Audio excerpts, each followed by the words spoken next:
tell you what the problem is. It's these Rambo AR-15 wielding yahoos who think they need a 100-round clip to kill a devil. First, it's a magazine, not a clip. And it's you hunters that think that the Second Amendment had anything to do with hunting that's causing the problem. The Second Amendment is about protecting your life and the preservation of a free state. You're right. The second isn't about hunting. But can we all agree that you tactical, barrel-rolling, end-of-days fantasizers aren't exactly doing the right any justice? You're the one to talk. You think running around like a man-child with a gun in your hand playing games is doing anything for our right? I mean, at least he uses his gun for a purpose. How many times can you clean a gun that you've never shot? No, seriously? In 2015, with the grocery store on every corner, I'm pretty sure it's safe to say that no one needs to hunt for food any more than a tactical guy needs his AR-15 for the looming zombie apocalypse. You see, this is the problem. We live in a civilized society, not a war zone. We should appreciate guns for the beautiful relics that they are. It's about hunting. They expend more ammo than anybody else at this table. You're useless. You're useless. You're missing the point. All of you are missing the point. To go out there and be a part of nature. Hunter, you probably shoot one round per year. Protect yourself. It is about art. It's about history.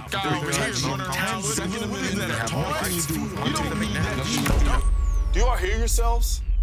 Like a bunch of juvenile teens. You're making me look bad. No, you're making me look bad. No, you're making the entire community look bad.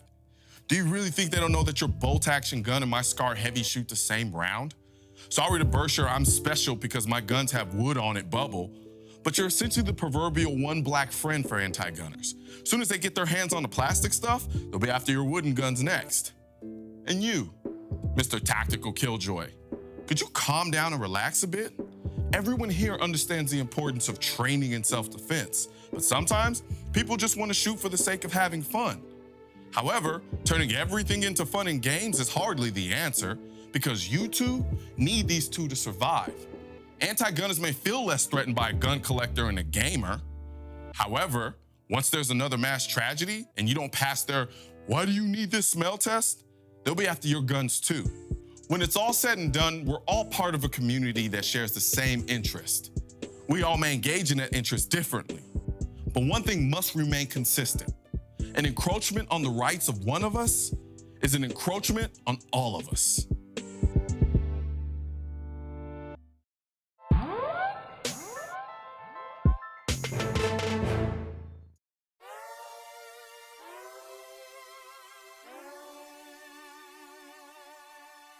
The only thing that I knew about guns was that they were violent and that they killed people. Based on what?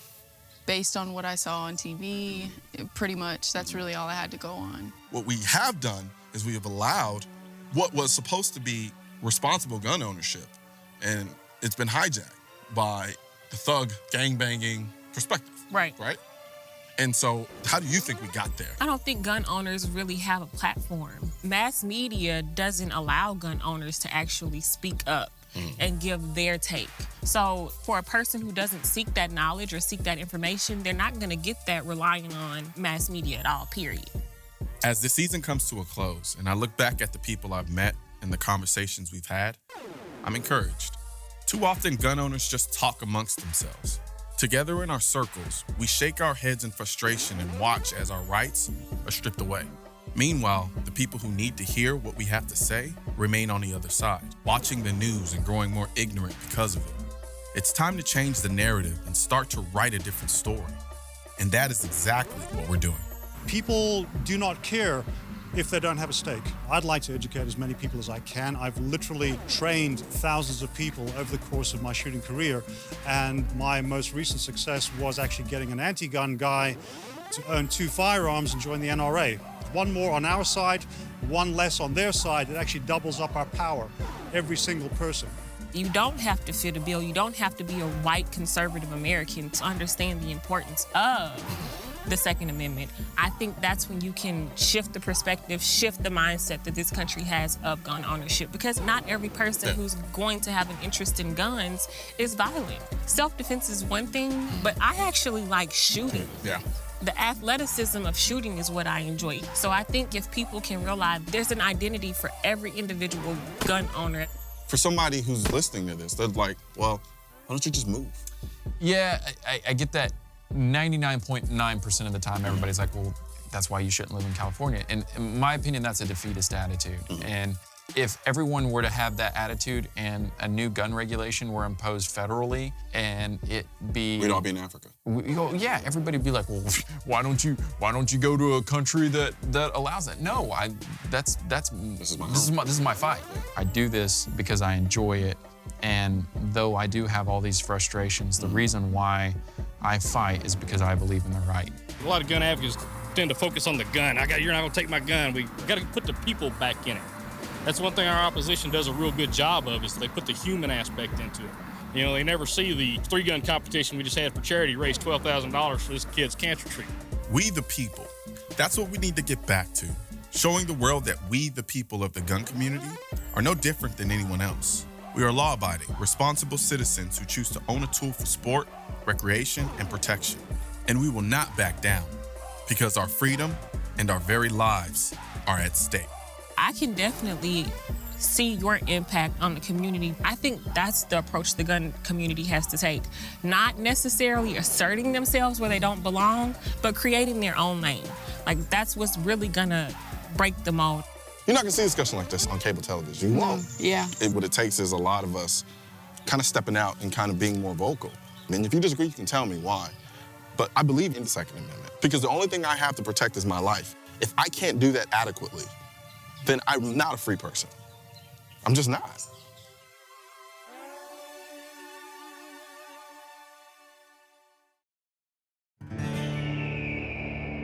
Oh, mountain, mountain so huge against the sky, so majestic, but yet so very shy. With deep wrinkles on your brow, marks of passing time, the tales you could unfurl and give upon this lonely world of times gone by.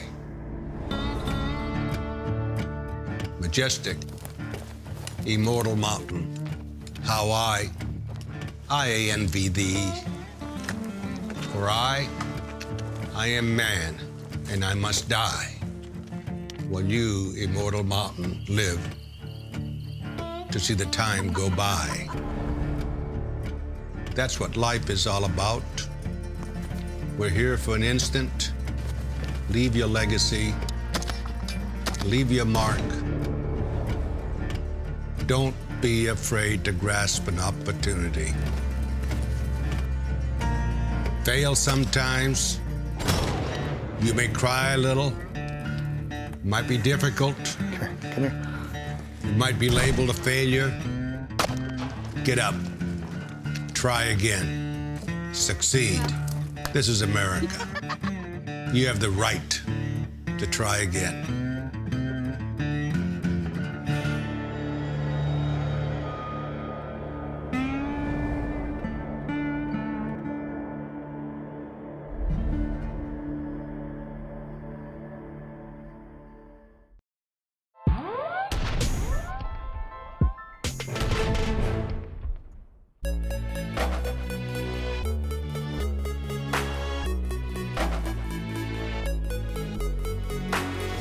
As gun owners, we all have our preferences.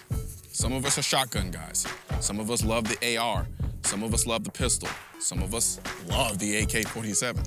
At the end of the day, we're all the same differently, because we all live under the same house, the Second Amendment. We all enjoy guns for various reasons, but we all enjoy them. They provide us pleasure. They provide us protection. But most importantly, they provide us freedom. With that being said, I decided to take all of these guns out here today and do what I do best, just shoot for the sake of shooting. This course is going to be focused on speed, but first and foremost, I'm going to start off with the AK-47 at 100 yards. Now with the AK, because I'm running iron sights and I'm shooting at 100 yards, I'm actually going to take the time to methodically make sure I hit the targets accurately. Once I get about 10 shots, I'm gonna put the AK-47 down. I'm gonna sprint about 40 yards where I have the two Vets Arms AR-15 waiting for me. It's at this point where speed starts taking more of a precedent. target is set about 50 yards away, and I'm gonna magazine dump this until I run dry and see how many shots I get on target. From there, I'm gonna sprint another 40 yards where I have the JM Pro Series Mossberg shotgun waiting for me. I'm gonna dump it on that target too. Then from there, I'm gonna put the shotgun down, sprint over 40 yards where I have the Strike One Arsenal pistol waiting for me with a fully loaded magazine. I'm gonna magazine dump that into the target about 8 yards away.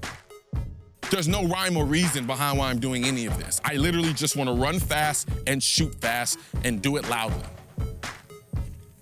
So let's have some fun.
When it comes to my history with guns, the love came first.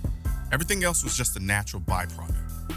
If you take away the self-defense, the Second Amendment, and the politics, I'd still have my inherent love of firearms. I'm lucky that there's an entire community of people who feel the same way I do. There are some parts of the gun community I enjoy more than others, but that's just personal preference. I appreciate the community all the same. Like America, the gun community is empowered by the burden of its diversity. Our diversity challenges us and forces us to leave our comfort zone and deal with our weaknesses. There are few things stronger than a group of different people who are devoted to a fundamental principle, especially when that fundamental principle is freedom. The mainstream media tries to segment and pick us apart in order to show a lack of unity of principle. And unfortunately, many of us turn right around and depend on that same media to advocate an alternative on our behalf. At best, the advocacy will be weak. At its worst, complete lies. We have to realize we are our strongest advocates.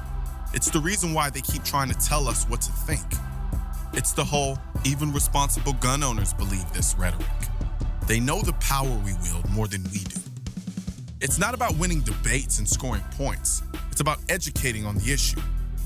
When you talk gun rights, you're talking about an elusive obvious. Most of it is right under people's noses. They just need someone to point it out to educate them. And with education, they get understanding. And with understanding, we get a new member to our community. Thanks for watching this season. You guys are the reason I do what I do. And I can't wait to share what I have in store for next time on NOIR.